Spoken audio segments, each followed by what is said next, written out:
Durai, Assistant Professor, Department of Civil Engineering, Rohini College of Engineering and Technology.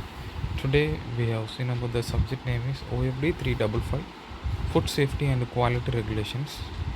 Under the Regulation 2021, this subject is under the final year Civil Engineering. In this video, we have seen about the topic is dose response and exposure response modeling, risk management. So first of all, dose response modeling is nothing but a relation between amount of dose received and effect in the exposed organism. This is called a dose response modeling. So purpose, which purpose we can use to the dose purpose?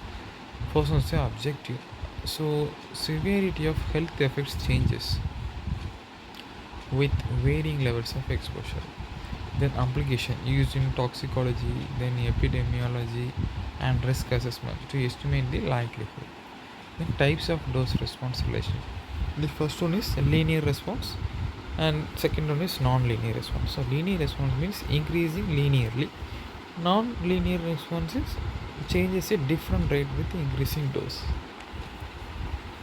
Then models.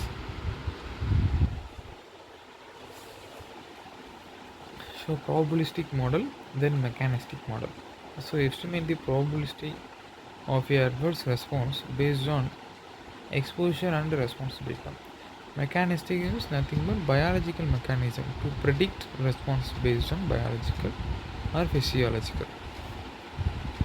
Data requirements. So data requirement, experimental studies use data from controlled laboratory studies to establish a dose response. Then exposure response modeling.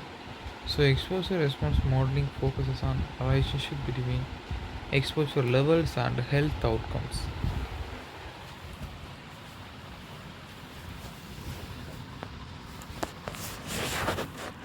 Then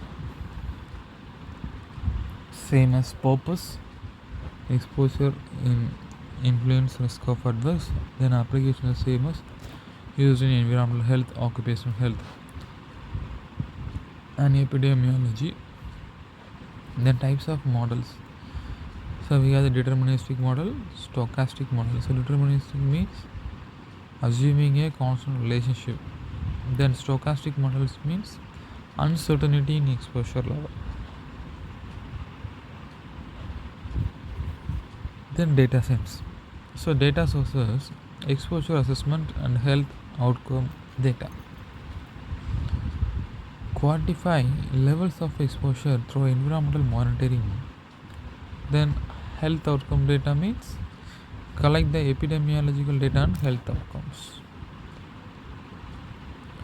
Risk management. So risk management involves the identification, assessment and the prioritization of risk followed by coordinated efforts to minimize, monitor and control the probability or impact of adverse events. Risk assessment.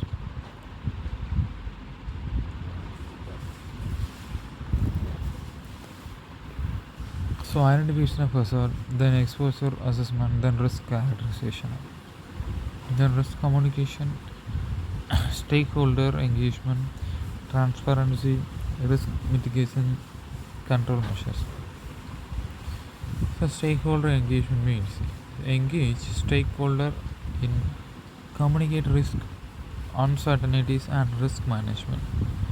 Same as transparency, provide clear, understandable information about risk mitigation strategies and decision making process. Thank you.